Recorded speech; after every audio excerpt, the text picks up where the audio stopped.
అన్ని ప్రాంతాలను పోలీసులు అదుపులోకి తీసుకోవడం జరిగింది. ఈ సందర్భంగా ఎస్పీ మాట్లాడుతూ పోలింగ్ రోజున మరియు ఆ తర్వాత రోజున జిల్లాలోని కొన్ని పోలీస్ స్టేషన్ల పరిధిలో కొన్ని అవాంఛనీయ సంఘటనలు జరిగాయి. మా పోలీసు వారు వెంటనే స్పందించి ఆ సంఘటనలకు కారణమైన వారిని గుర్తించి వారిపై తక్షణమే కేసులు రిజిస్టర్ చేయడం జరిగింది.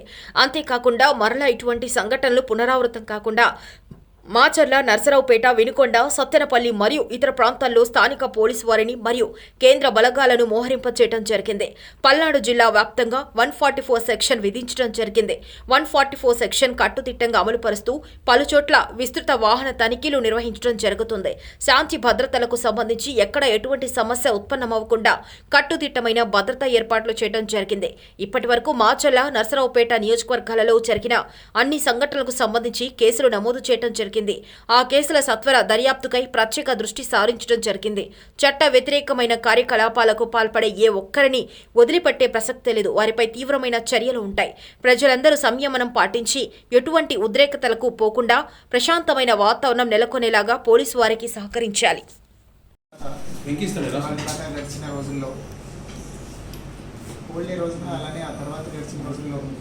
కొన్ని చోట్ల కొన్ని సంఘటనలు అవాంఛనీయ సంఘటనలు చోటు చేసుకోవడం జరిగింది. వీటన్నిటిలోనూ కేసెస్ రిజిస్టర్ చేశాం.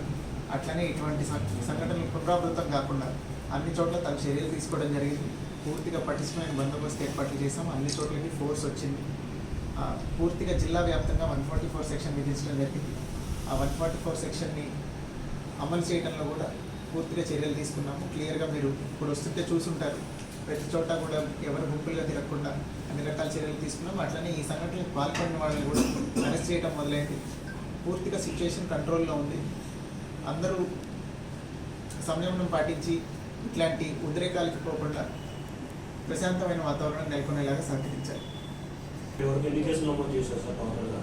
ఇప్పటి వరకు మాచర్ల, నర్సరావుపేట అసెంబ్లీ కాన్స్టిట్యూన్సీలో కలిపి 20 పైన కేసులు నమోదు చేయడం జరిగింది.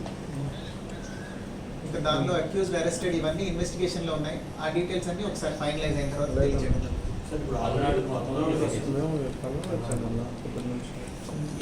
తక్కువే అనుకుంటా. అందుకే కేసుల నెంబర్ అవి ఇన్సిడెంట్ బట్టి జరిగిన ప్రతి ఇన్సిడెంట్లోనూ కేసు రిజిస్టర్ చేయడం జరిగింది. ఆ వివరాలన్నీ ఒకసారి ఇన్వెస్టిగేషన్ ఫైనలైజ్ అయిన తర్వాత మీకు ఇస్తాం. కొంతమంది పోలీస్ సిబ్బంది మీద వచ్చేటువంటి ఆరోపణలు కొంతమంది సస్పెండ్ అయ్యారు, కొంతమంది చర్యలు ఇప్పటిదాకా అయితే సార్ 144 సెక్షన్కి లేదండి. 144 సెక్షన్ అంటే మేము ఇవ్వలేదు. 3 కన్నా ఎక్కువ మంది చేరద్దు అంటుంటే వాళ్ళకి ఎవరు రావట్లేదు కదా, రోడ్డు మీద ఎవరు తిరగట్లేదని వాళ్ళు లేదు. 144 సెక్షన్ అంటే 144 సెక్షన్. గుంపులుగా తిరగకూడదు. 3 అంతకన్నా తక్కువ మంది మాత్రమే ఉండాలి. రోడ్ల మీద అన్నెసరీగా సంచరించకూడదు. ఇదే 144 సెక్షన్. అదే అంటున్నానండి, వాళ్ళు మూసేశారు. సత్యపల్లిలో ఎక్కడ మూసారు? అది షాపులు మీయటం అనేది మా పరిధి కాదండి. దానికి నెసరీ ఆర్డర్ ఎవరు ఇచ్చారో